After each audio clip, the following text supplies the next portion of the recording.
Chasing Purpose was designed to empower, uplift, and enlighten you on your journey in chasing your purpose.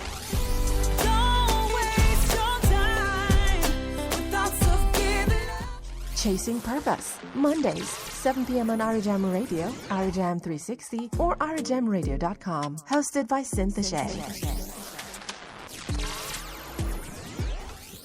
Our purpose has a purpose. Making the decision to move to Jamaica from New York was a no-brainer. An opportunity presented itself, and within days, literally days, we had signed a lease, registered our daughter in school, and just like that, we moved back. All within a span of 2 weeks. Jamaica always felt like home. There's no place on earth like Jamaica. Her lush green mountains, white sand beaches, intoxicating music, delectable cuisines, and infectious vibes lure you in.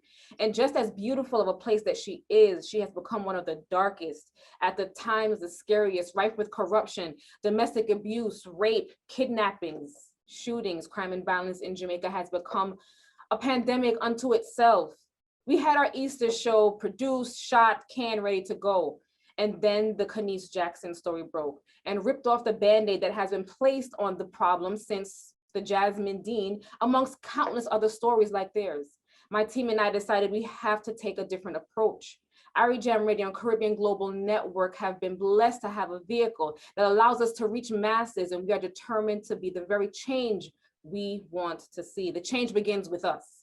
Welcome to Chasing Purpose. Our candid conversations this evening continue with our special guest panelists as we lend our voices to the crime and violence that has been plaguing the island of Jamaica. We are joined by Senior Superintendent Stephanie Lindsay, cultural entrepreneur and commentator Clyde McKenzie, clinical psychologist Verol Billett, founder of 876 Volunteers Simone Brown, and ex-convict Mark Bazla.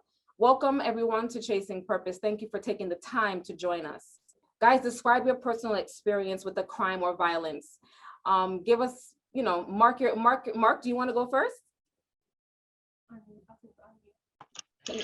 Well, when I put this down, maybe the way I was brought up, as in, I grew up in a time where that was the order of the day. When I grew up, as in, bad man was, we are look up to the bad man them, because them are the one we are run community. And in our time, as youth, you have to go school. And I like no way, we see the youths them then with the man them pan a can and nobody not tell them go on to school. Our time, school, because don't badness not going away. Yeah? All right. Drugs, I see the guns, I see the thing. Then going to America and the whole heap of excitement and you know what I mean? That thing that he draw me to it. The whole heap of money, the girls, the lifestyle, the respect where you get from the lifestyle. Totally, I understand. Anybody else here have been directly affected before we jump into our conversation that would like to share? No? All right, let's jump right into the conversation. What are some of the motivating factors of crime and violence here on the island? I will start with Senior Superintendent Lindsay. Well, there are a number of motivating factors. We could spend the whole day naming them out. Sure. But I think one of the big things we're seeing now is that there is this appetite for violence. And I believe it's as a result of that, what I refer to as appetite for violence, that people are not treating with simple conflicts in a way that could that they could be resolved. So you see that people resort to a lot of violence, and because we have a very high gun culture as well, so we see where the gun as the means to commit these brutal acts, as well as the behavior and the how people gravitate towards violence. That is really driving some of the murders and the shooting and the mayhem that we're seeing. But when you look at it from another level now, it's a combination. Senior Superintendent, have we lost you? Simone, I pose the question to you. What do you think are some of the factors that are plaguing crime and violence here in Jamaica? I guess the easiest way to sort of unravel it is the common denominator is that we're all human beings with a Jamaican story. So there's something in that story that is showing up in each and every person that's involved in initiating crime and violence. What would that one thing be? And it probably would be maybe the lack of coping mechanisms to deal with anxiety and depression and stress. Traditionally speaking, I think some of the coping mechanisms that we've had as a culture has never been upgraded to deal with the evolution of our society. And so our sense of humor, for example, which has taken us throughout time, Jamaicans have a very wicked and amazing way of turning a situation into a joke.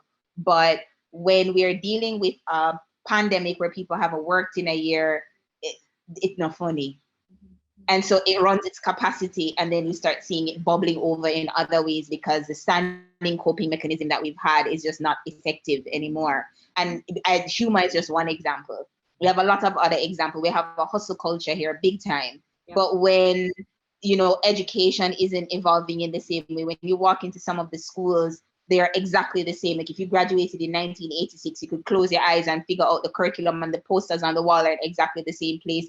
A lot of our education has not upgraded to deal with the evolution of society, including the stresses of society. And so, you know what I mean? The hustle culture has not graduated as well. And so you find hustle culture now bubbling over and festering in different ways that does not leave a lot of space or capacity for intelligence, because you have to have a way of chipping your brain in to de-escalate your actual emotion, like what senior superintendent is talking about. Yeah. Educated individuals or individuals that have an opportunity to express themselves in a different kind of way healthily will de-escalate a lot quicker than those who have not had that opportunity to do that coping mechanism. So I would find that if I had to pick one variable to answer your question, that is going to be present in each and every scenario that you see. Clyde, what are your views? What are some of the factors that are plaguing us as it pertains to crime and violence? I would want to say that I think it's important to disaggregate the whole notion of justification and analysis. I think a lot of times people are afraid to confront the serious causes of some of these criminal behavior and violent behavior because of our political leanings, because of our social cleavages. And as a result, we don't want to confront these issues. So what we do is we gloss over them. And then what we also have are generalizations, and we tend to make these generalizations from our respective perches.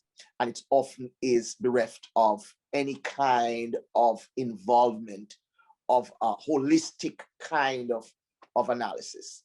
So, you will get the argument where people will say, crime, for example, poverty, for example, is a serious driver of crime. And then you'll have people who will dismiss that almost immediately. I was in a discussion recently, and an individual told me point blank that no, crime has no relationship with violence because his mother was poor and she wasn't a criminal.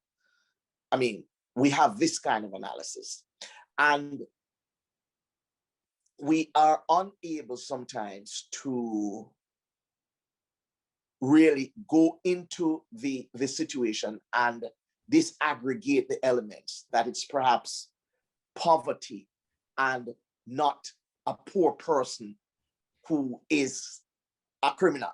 So poverty might cause crime in instances, but not all poor people are going to be criminals.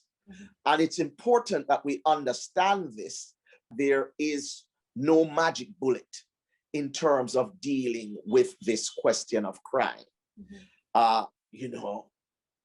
Sometimes you have some constituency want to blame the other. So the musicians blame the politicians, and the politicians blame the musicians, and saying that the utterances from the musicians give rise to crime, and the politicians the politicians try to put measures in place sometimes to stem the outflow of what you might call problematic lyrics and all of that. And what you get is the kind of blaming and finger pointing, and we're not getting to the heart of the problem. So I think we're gonna have to step back and take a comprehensive look at what is happening in our society. COVID has exacerbated a number of the problems on a social level and on a psychological level.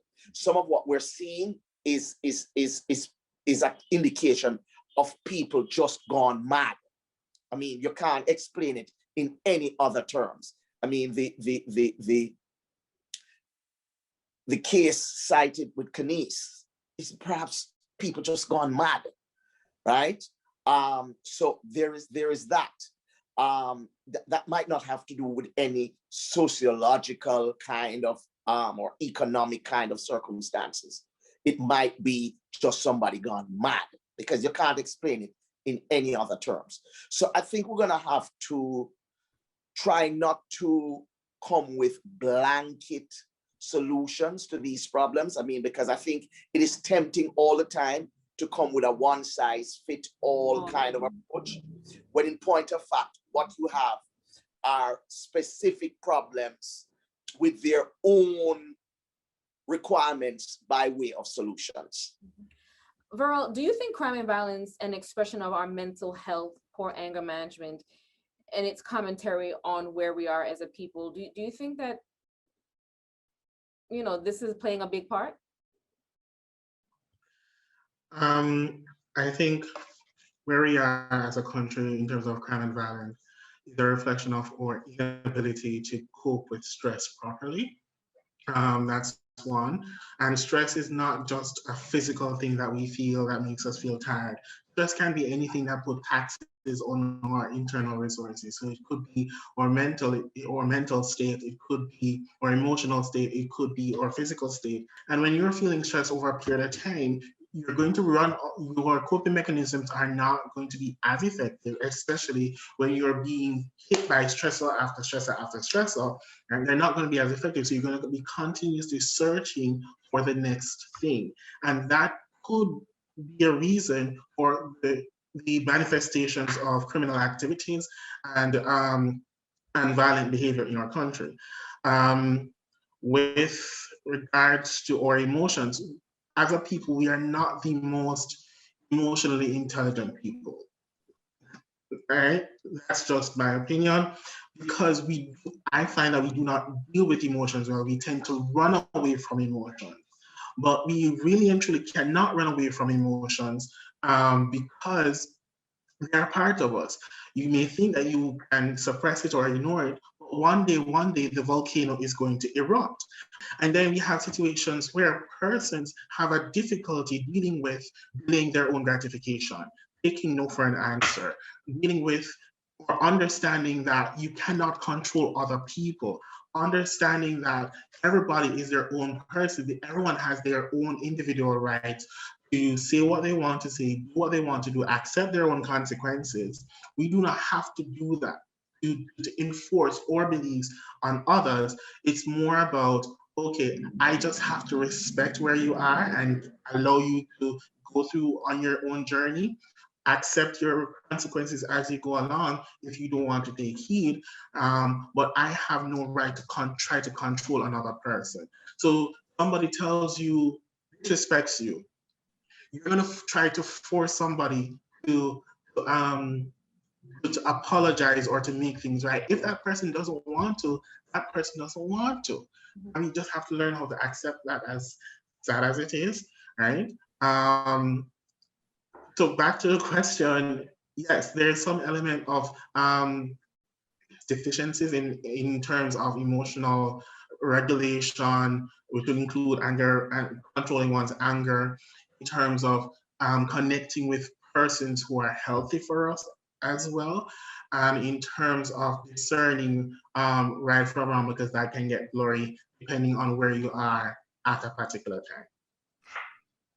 Mark, I pose this question to you as well as Senior Superintendent Lindsay. Garrison communities seem to be the areas usually linked to crime and violence, but the belief is that these communities were created to help political parties maintain control. What are your views on this? Well, to a certain extent, I think the only thing can liberate us from the ghetto is education. And if that now focusing in the hood, far worse thing will take place in other place here. You know what I mean? Lack of education, because I've been to prison. And when I listen to some of the man them story, them make me stop badness. No. Them, when I listen to them, I say, two of me know, it come like me worse than them. Come here do the same thing what them I do. You hear me I say? So I say, yo, when I come from prison 2012, I say, done with that life them. You don't want to hear about it. Wow. You understand what I mean? Them and that life there, and the same thing go back. Enough man, peer pressure, as I say, lack of knowledge, peer pressure. You just feel like you have to do the thing, the yes man thing, the done, because you have some done with no set no orders. You have some of them I use enough of the youths them cause lack of knowledge, and man not think for themselves.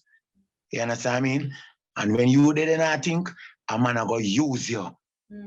You understand what I mean?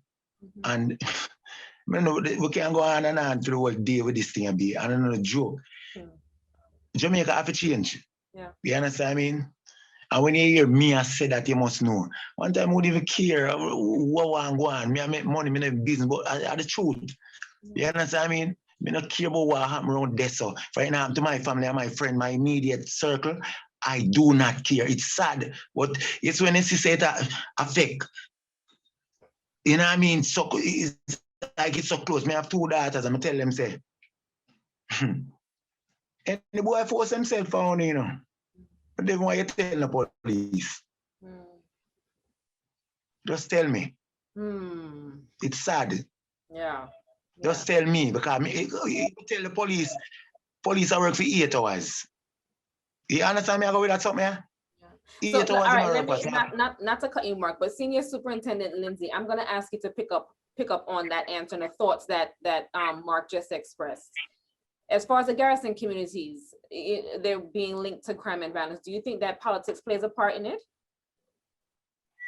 There is some things that maybe poverty, because to some extent is that some of the social things that are needed that probably if they had an opportunity to get better education and to treat with some other things, the possibility exists that it could be different.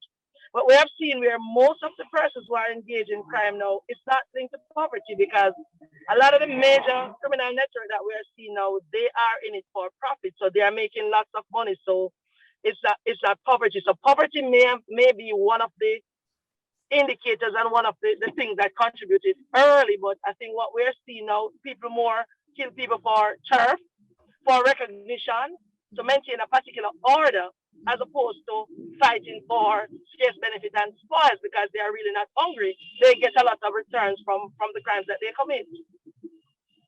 Okay, and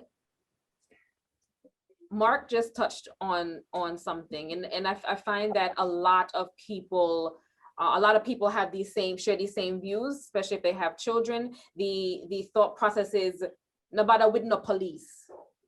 And when something is happening to you, nobody with no police, come and let me know. How do you address that? That's for you. That's for you, Senior. Well, Clyde, all right, jump in.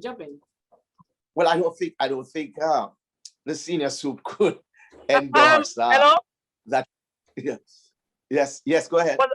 I was just one of the question that she asked. I mean that we find that we see a lot of revenge culture in Jamaica, a lot of reprisal, and people do that for different reasons. But I think one of the reasons why they do it is that they don't want to bother to wait on the justice system. A lot of these people believe that the justice system has failed them, because the time it takes for them to have a matter resolved through the courts and through the normal process sometimes takes years. So a lot of times they can't bother to wait on that process, so they prefer to take the crime into their own hands and to carry out their own reprisal, exact their own level of poetic justice. So it's jungle justice. I want to do it myself. We don't bother to report it to the police because we have a way to deal with it. But what that contributes to is a continuation of a cycle of crime and violence, because the greatest indicator for a murder or a serious crime is a previous one. Simone, let me jump to you as we seem to have senior. I'm sorry, Clyde, did you have something? It never stops. So at some point, go ahead, Clyde. I wanted to address something that Senior Superintendent Lindsay said, because she was saying that, the profit motive seems to be the overriding reason for criminal activity in Jamaica. And while I do agree that there is perhaps a shift in terms of, profiteering from the criminal activities. And I mean, historically, people have been profiteering from criminal activities.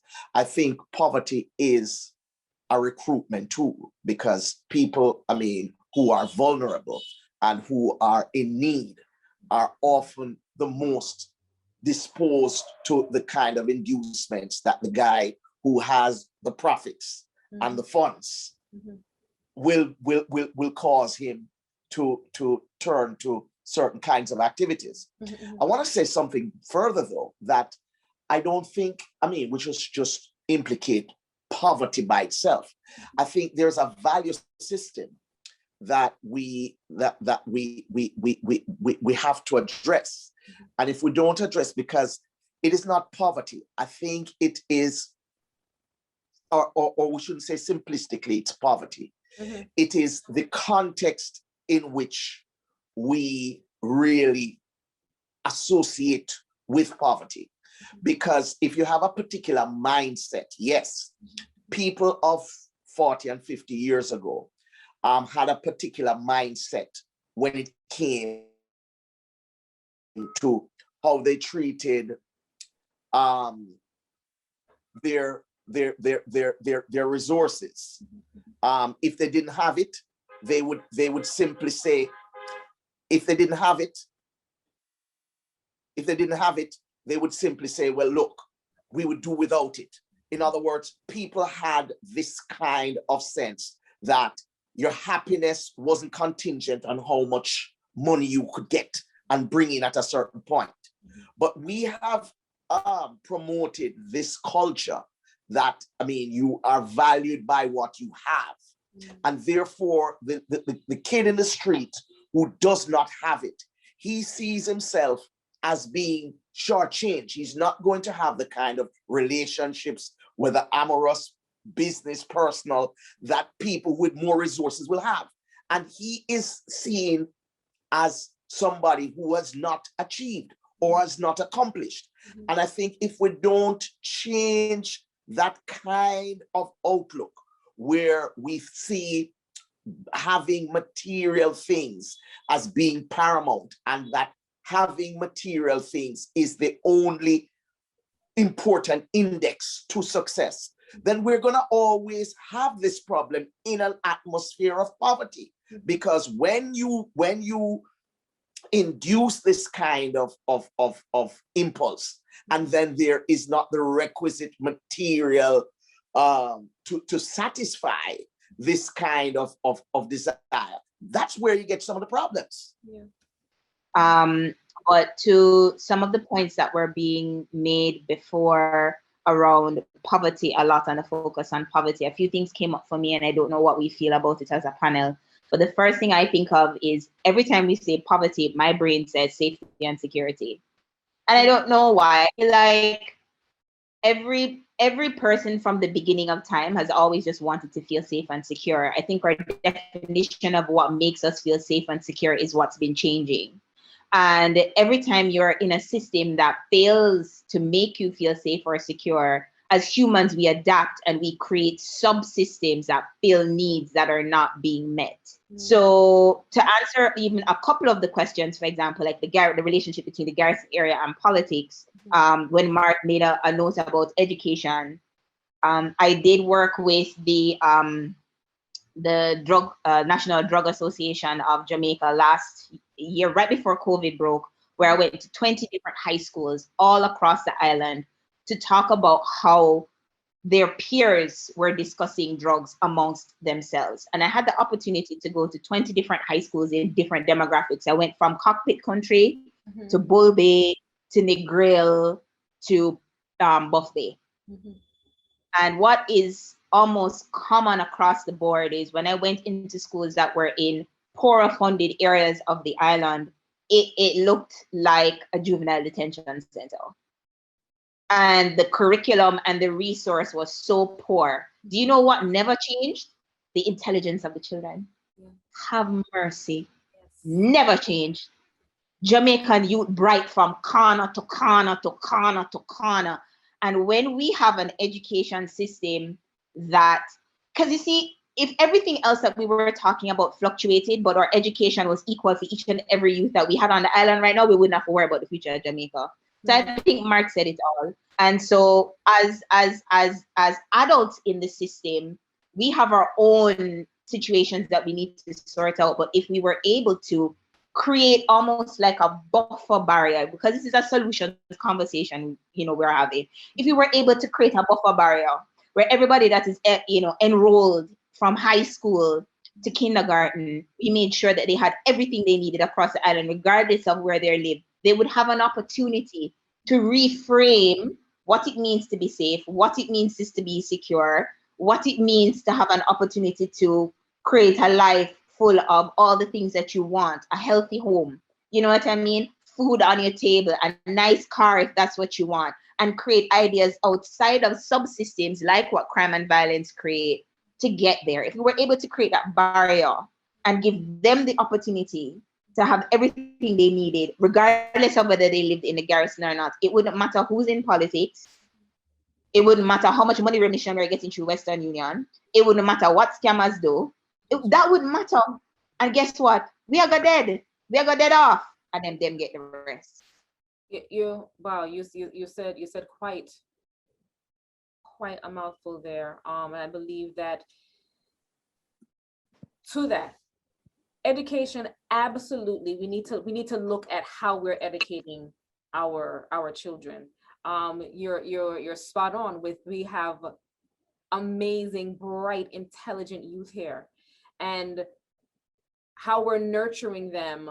I think we need to look at that. It needs to change how we're nurturing them, the old ways of doing things, or the old school way of doing things. We need to be more integrated with our thinking. Like, at what level do we begin to speak to our children about mental health? Are we teaching them from at home?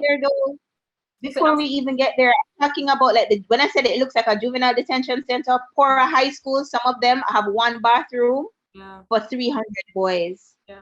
Wow. And no running water, and the water tank don't work. Wow. So treating children in the education system in a garrison area as subhuman creates the perfect breeding ground for all the issues that we're dealing with right now. Them don't have no running water in a public high school. Wow. 300 boys using one urinal. Wow. May I jump in here? Yes, Verol. So, listening to what Mark said, listening to what Simone said, even what Clyde said, it comes back to everybody wants to be validated, everyone wants to feel respected and feel like they mean something. So when we go into a state of mind and we recognize that, listen, I am lacking this, I do not have this. And there's this culture of comparison consistently, especially from when you're young, you're going to feel worthless. And you're going to enter this journey of trying to find your worth, trying to be superior. And then you have so many examples out there of individuals who attain wealth, who attain status through illegal means or through any means necessary, and someone who has this sense of lack of worth will look on this person like, you know what? I'm going to be like that. That's my role model. And when we look up to people, that means our behavior will match theirs and the cycle continues. The other thing I want to mention where our education system is concerned, Simone, you're right. There is this great gap, deficiency in our education system.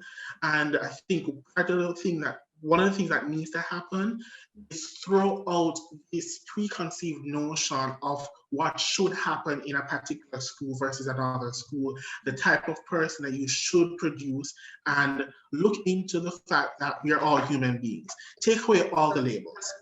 Take away all labels. Take away where you come from, what you're about, take away gender, take away all that. You're all human beings. And because of that, you deserve to be treated with respect, love, and care. Right? And we need persons in the education system who really wants to be there. Wow. On that note, we jump to a quick commercial break. When we get back, more on Chasing Purpose, talking about crime and violence. We'll be right back. Keep it right here for real reggae on Irie Jam. 93.5 VIP.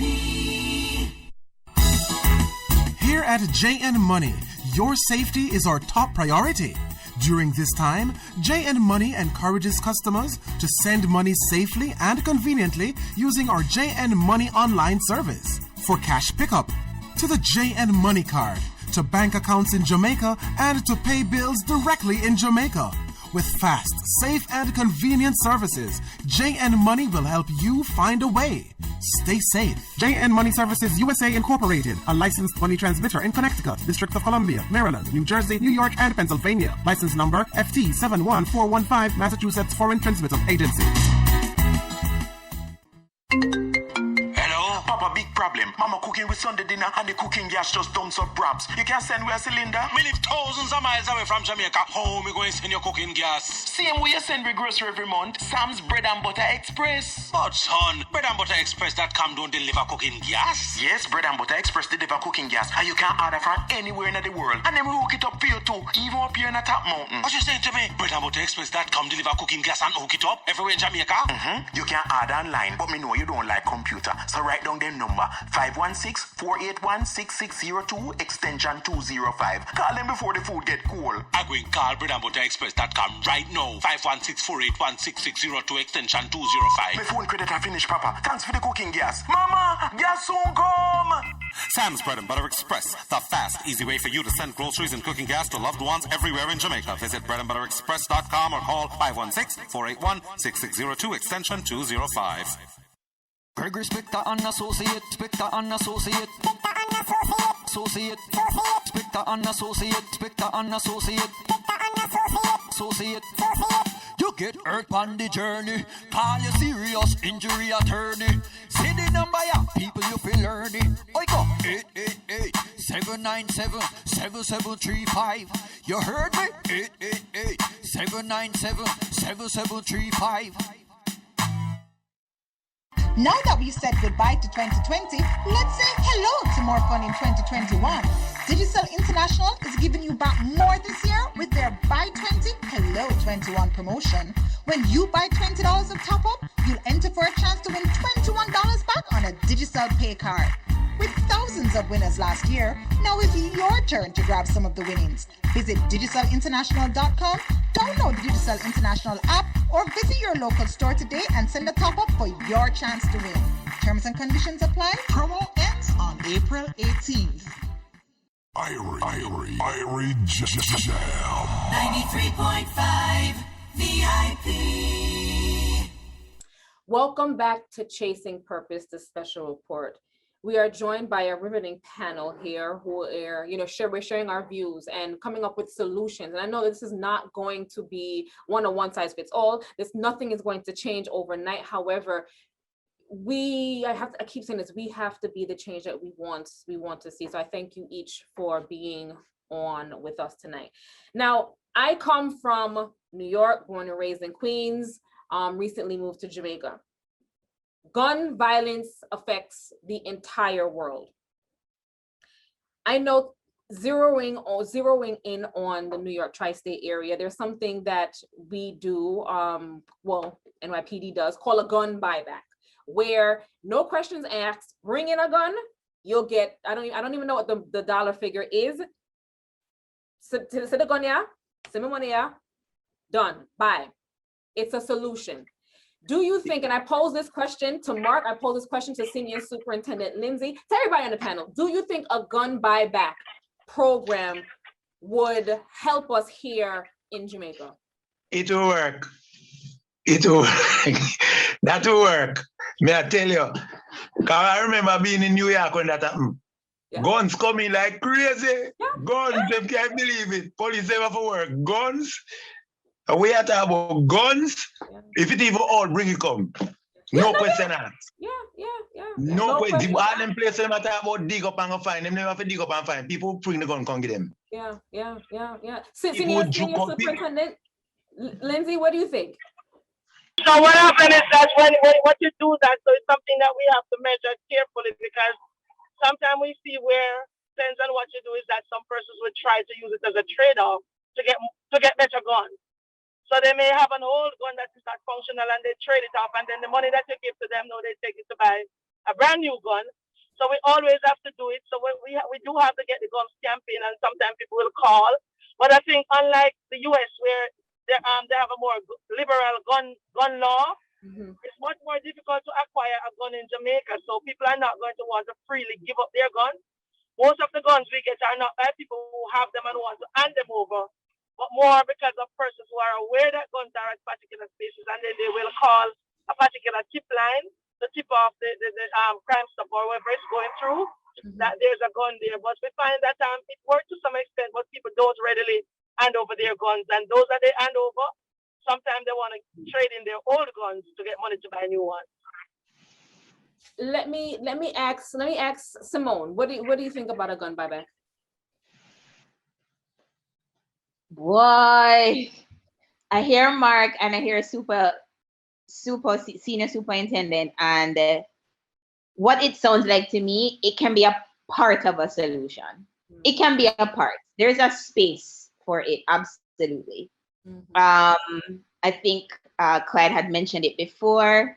This is a scenario where we run the danger of looking for one solution. If we're looking at one solution, this definitely isn't it. But I do believe that there is space in it, in the tapestry of solutions that need to be woven into the community. There's definitely space for it. But with the Jamaican mentality, I mean, it's different from New York. I don't know if that would have worked at all. I'd be pleased if it could. But the first thing I'm thinking of, first of all, where I get the money from? And then the minute senior superintendent said I would just want to upgrade, it gave me chills to know that there are people who would use the buyback to upgrade as if it was an auto shop. It gave me chills. Blew my mind too. I wasn't even thinking on that. That's an excellent point that the superintendent brought up. Clyde, I posed the question to you. Would a gun buyback work here? I really have no evidence that it would have a significant dent in the gun crimes that we experience right now. See, to me, I mean, there are many societies that have far more guns than Jamaica and are far less violent. So I don't think it is necessarily the availability of guns that is the central problem. I think it's when you conjoin our culture, our disposition, our disposition for violence with this availability of guns that will really get the problem. And I think also that illegal guns, they tend to create a kind of nervous energy among the holders of these guns. So if I know that you have a gun, an illegal gun, and that man have an illegal gun, and that man have if we have a problem, I tend to want to settle it very quickly with the gun, because I know I am thinking that maybe you might want to come and settle the problem with your gun with me. And so I think that creates a kind of nervous energy among the people who have these weapons. But I don't know if I suppose the capacity of guns to wreak havoc on the society. I mean, some of these weapons, I mean, you see people driving by and they are able to kill 3 or 4 people, which normally in days gone by, they would not be able to do. I think the kind of weapons that are here certainly begs the question as to what you should do in limiting this kind of availability. But you're talking about Jamaica as a porous place. And so, the guns coming every day through all different channels. And the question is, you have to wonder whether, yes, I would agree that we should try to stem the flow of guns. The fact is that a more liberal gun culture in a place like the United States has certainly negatively impacted us, because they don't see guns flowing into Jamaica as a serious problem. But yet they will talk to us about controlling drugs coming into their country and all of that kind of thing.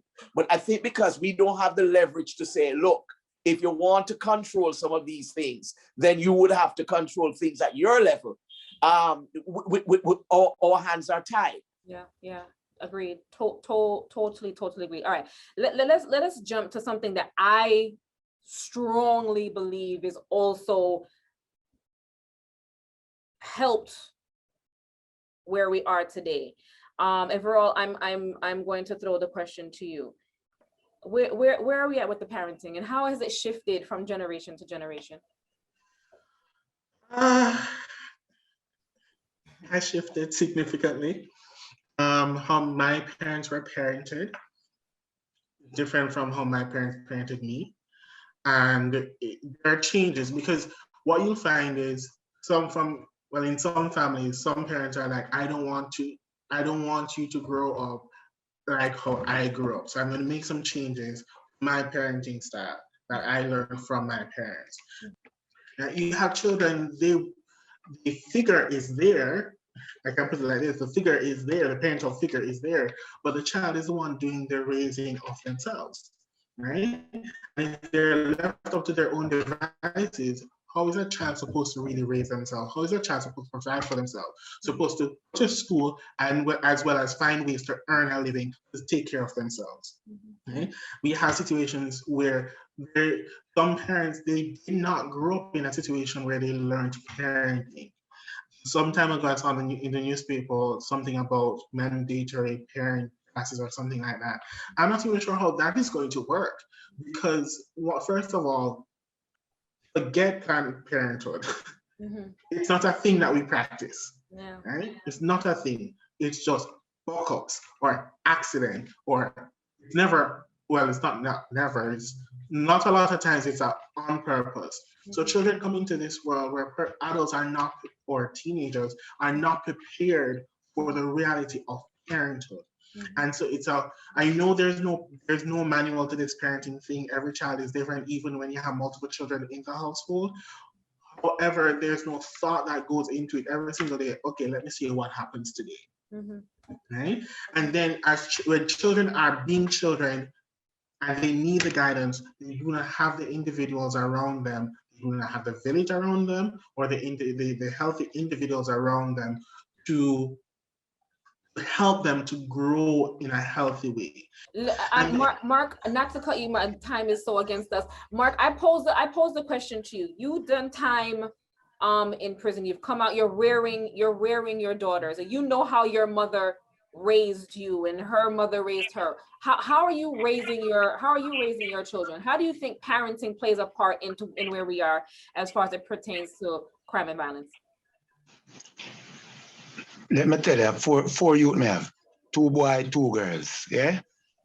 And the first thing me about is the education, because that's the fighting chance. When you have that, everything else out the road, you can grab them. Serious point, Mark. Pick up, Clyde. No, I mean, Mark is making some very important points. And the question of education, I think, has a dual purpose. Education does not only create economic opportunities, but I think it should also create psychic opportunities. In other words, it should help us to navigate our way through the world. Absolutely. So, in other words, it's not a question of just education being able to provide for your physical needs. It has to be that education provides for your psychic needs. So it helps you to cope and provides you with the kind of mechanisms that will make you able to deal with adversities. Let me ask, I keep hearing this term, fatherless nation. Fatherless, all right. Jump right in, Simone. Fatherless nation, jump right on in. So triggering to me, because that is literally a misnomer. It's impossible to have a fatherless nation. You cannot have children without fathers. True. If you don't put them on the roll call, they don't have an opportunity to cry present. There is no such thing as a fatherless nation. And if we stop saying that, what we stop doing is letting fathers off the hook. We have a nation of fathers who are not showing up. That is different from having a fatherless nation. Agreed. And I think, and same we have fathers who don't have coping mechanisms. We have fathers who are being scraped up in state of emergency vans and being held, and then baby mother don't know where they are. We have fathers who are in the prison system without having a court date. We have fathers who never had fathers themselves. We have future fathers right now down at Devon House intersection. There is no such thing as a fatherless nation. It is not necessarily absentee fathers that are that might be the problem, but it might be overly aggressive mothers, maybe in the absence of these fathers, who might be creating some of these criminals, because sometimes the mothers can be very brutal too in terms of how they mete out punishment to these kids, and they themselves, and they're under stress, and they themselves know, these kids know, become violence producers. So I think we have to be very careful. And I have seen, well, I mean, I also saw a correlation growing up in what was called the inner city, in that children like me who had mothers and fathers at home tended to have better outcomes than those that had a single parent. That I mean, for whatever the reasons were, they tended to have better outcomes.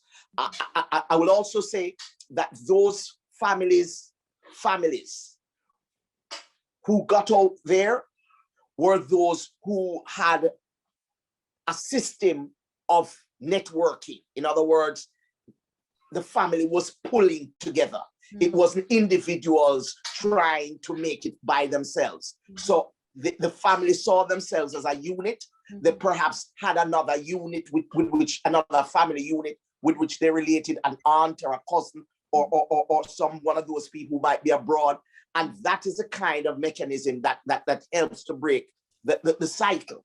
Because if they try to go at it in an individual way, in that kind of hostile environment, they usually don't come out successful. It is usually when they have this kind of cohesion where the big sister will decide, so well, she want to make sure that the little brother go to school, and the little brother and the big brother make sure that the little sister go to school. That is the kind of thing, and he will make the sacrifices. You might, because sometimes you see examples of one individual being successful in a family, and then the rest of them maybe don't make it because you don't have that kind of infrastructure which allows for the transmission of resources and values and all of those kinds of things. All right, we're coming to an end, but you know, I want everybody's opinion on this particular question. I don't want you guys to give me too much because we're out of time, but do you think that the death penalty should be a part of the court system here? Should the death penalty be handed out? Well, let me tell you something. That I want tricky something, you know, because you have people who free man, you know. I can tell you that, you know, I free a woman too. You can imagine. You have people who do that. The system set that way, the way me don't even trust the system. Wow. Let me tell you, so people who tell life on you and send you go into that, go hang up into that. Wow. And then after the fact, imagine him, after the man dead, 2-3 weeks later, you hear say, I never him did do it, you know. What you do about that? Wow. Verol, what do you think? Should a death penalty be implemented?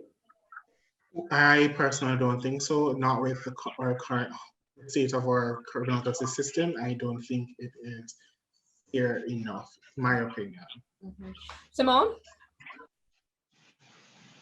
I would have to echo both Mark and Verol. The way that this thing's set now, I think we need to earn that right as a system. I think our system is too corrupt, with way too many loopholes, and is way too slow.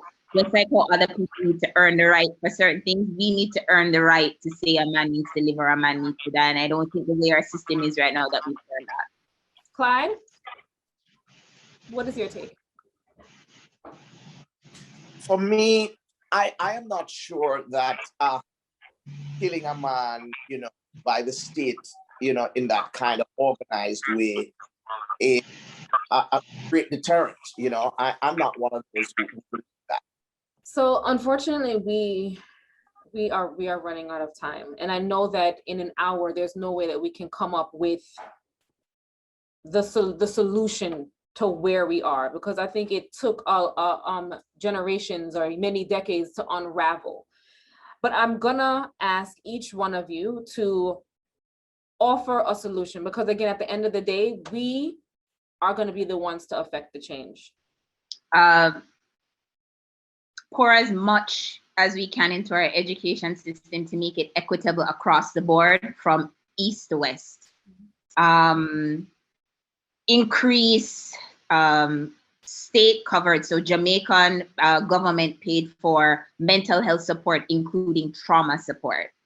And maybe the last one would be a campaign around our fathers and offering them more resources to ask advice as to how they can be a better father in a space of no judgment. Verol?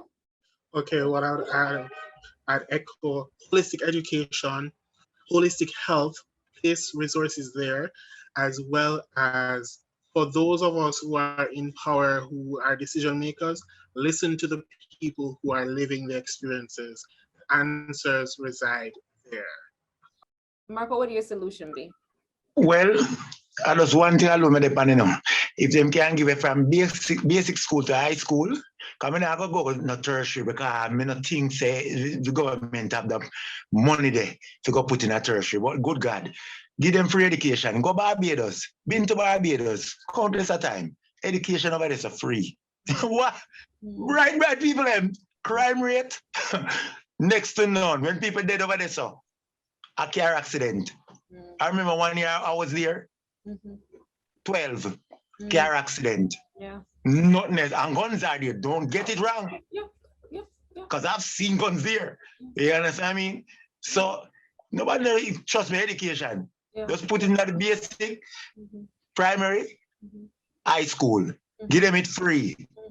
That means say, no, you have no excuse now, so why you not going to school, you know? No excuse is there now. So not tell me that say, because my mother or my father can't do this. You can't go and see them. Yeah. Clyde? Equity in basic opportunity. The basics. You see what Simone keeps talking about in terms of the education. I'll give you a simple example. We used to have 2 sets of schools that were called junior secondary and secondary. One was considered to be inferior by just a stroke of policy making, because I mean, I still think that there might be still deficiencies and there are still deficits between the two.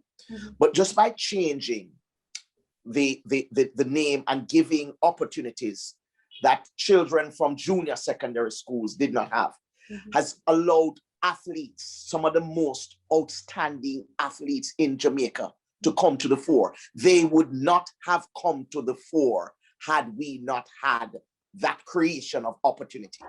In other words, all I'm saying is, if you provide opportunities, the education that we talk about is not only to suppress crime. It is to create opportunities. And if we can create those opportunities for a number of these people by broadening the possibilities, what we will do is to have fewer candidates for criminal enterprise. That's what I think. Yeah. The issue of crime and violence has been ingrained in our culture since the beginning of time. Our music has reflected its influence. Crime and violence now seem to be a way of life. From girl gangs who are trigger women to persons hired as hitmen to persons losing their lives because of road rage. It's time for us to collectively do our part to make a change. The intervention we need is a psychological one at the education level, as everyone is saying. Again, the change and the solution begins with us. Let us drive out darkness with our God-given light. Thank you to each and every one of you who joined us tonight on Chasing Purpose. Our thoughts and our prayers are with the families who have lost loved ones. And we are praying and hoping for a safe return for those who are missing. If you know something, say something. It is our civic duty. God bless and good night.